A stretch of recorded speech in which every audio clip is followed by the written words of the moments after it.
രാത്രി ആയാലും മുതലാളി വീട്ടിൽ പോകാൻ പറയുന്നതുമില്ല. ഞാനാകെ തളർന്നു. മുതലാളി വീട്ടിൽ പോകാൻ പറയുന്നതുമില്ല. രാത്രിയായി. വീട്ടിൽ പോയിട്ട് വേണം സുഖമായി ഒന്ന് ഉറങ്ങാൻ. മുതലാളിയല്ലേ? എന്താ മുതലാളി?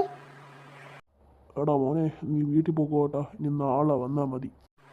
ശരി മുതലാളി, എന്തായാലും വീട്ടിൽ പോയേക്കാം. എന്തായാലും ഞാൻ പോകണമെന്ന് വിചാരിച്ചിരിക്കാൻ നേരം. എന്തായാലും ഒന്ന് വീട്ടിൽ പോയേക്കാം.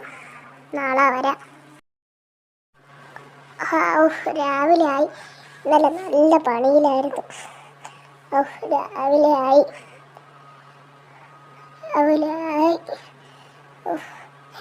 ആരാ വിളിക്കുന്നത്? ആരാ വണ്ടിയുടെ ഫോണല്ലേ അത് ചേട്ടാ? മുതലാളി, എന്താ മുതലാളി? മുതലാളി എന്തേറ്റി? എന്താ വിളിച്ചതാ? എടാ, നീ ഇന്ന് ജോലിക്ക് വരുന്നില്ലേ? നിന്നെ കാണാത്തോണ്ട് വിളിക്കാൻ വന്നേന്. എടാ, നമ്മുടെ നാട്ടിൽ ഭൂതം ഇറങ്ങി അറിഞ്ഞായിരുന്നാ? ഇല്ല മുതലാളി, ഞാൻ അറിയില്ലല്ലോ. എപ്പം?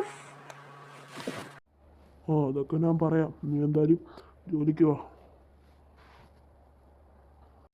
ഇന്ന് എന്താണ് മുതലാളി പണി? ഇന്നലത്തെ നല്ല ക്ഷീണം ഉണ്ടായിരുന്നു. ഇന്ന് അതേപോലെ വലിയ പണി വല്ലതും ആണോ? ഇന്ന് എനിക്ക് അത്ര വലിയായിരുന്നു മുതലാളി. ഇന്ന് വലിയ പണി വല്ലതും ആണോ? ചെറിയ പണിയാണെങ്കിൽ ഞാൻ ചെയ്യാം. വലിയ പണിയൊന്നും ഇല്ലടാ, ഒരു കാറൊന്ന് നന്നാക്കണം, അത്രയേ ഉള്ളൂ. വലിയ പണിയൊന്നുമില്ല. ഇന്നലത്തെ പണി പോലെ ഇല്ല. എന്നാൽ നേരത്തെ നിനക്ക് വീട്ടിൽ പോകാം. വലിയ പണിയൊന്നുമില്ല. അങ്ങനെ ജോലി സ്ഥലത്തെത്തി. ഇതാണോ മുതലാളിയുടെ വലിയ പണിയൊന്നും ഇല്ലാത്ത ചെറിയ പണി? നല്ല പണിയാണല്ലോ ഇന്നത്തെ കണക്ക്. എന്താ മുതലാളി? എടാ, നീ വീട്ടിൽ പോകാട്ടോ. ശരി മുതലാളി, വീട്ടിൽ പോയിക്കോളാം. ശരി. അങ്ങനെ വീട്ടിലെത്തി. നന്നായിട്ടൊന്ന് കിടക്കണം. അമ്മ അമ്മ അമ്മ ഇവിടെ ഇല്ലേ? അമ്മ എവിടെ പോയി കാണും? അമ്മ ചോറിടമ്മ.